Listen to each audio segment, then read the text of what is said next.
Minsan sa pare mga idol, problema may leak sa power steering, no?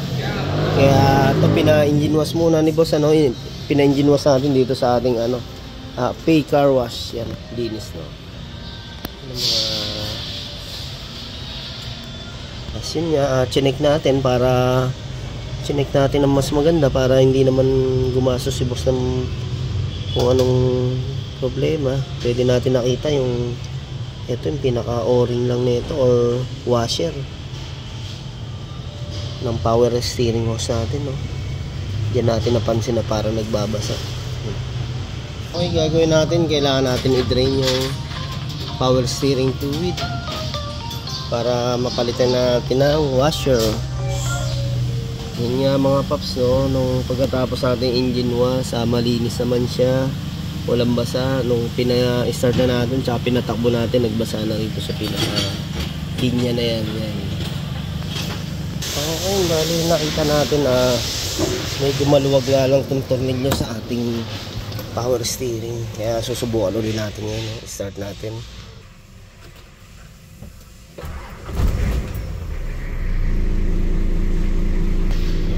Galawin natin yung manibela para makita natin kung lalabas nga yung yung leak ng ating power steering.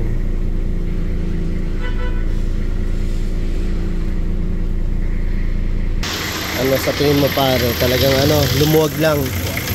Ayun, mga paps, lumuwag lang pinaka bolt natin dyan, kaya nagkakaroon ng leak sa power steering.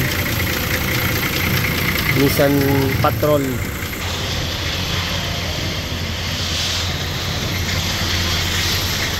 Kaya yun nga mga paps, pagka ganito, gaya na ito nga yung may nag-leak, kaya mas maganda ma-check muna natin ng maigi, no, para hindi agad tayo makapagpalit ng kung anong parts ang magdodoble tayo ng gastos. Gaya nga niyan, maluwag lang po yung tornilyo po, sinasabi ko maluwag po, yan yung takip. Check natin kung maraming laman, hindi pwedeng tapos to. Kaya yung mga idol paps, pagka ganito yung naging problema natin, no, may leak na hindi agad natin makita, pa engine wash natin para yun matanggal yung mga dating tapon ng fluid sa langis, mas madali natin makikita. Okay, tapos double check muna natin kung talagang saan nanggagaling yung naglilig nga na fluid, gaya nga nito, napakasimple lang nung ating ginawa ngayon sa kanya. Nakita agad natin yung problema. Ayun, kasama natin si Boss Archie Aquino, yan dito sa AE Car Services. Nagpumasyal dito, nagpagawa. Ayun, thank you boss. Sa picture.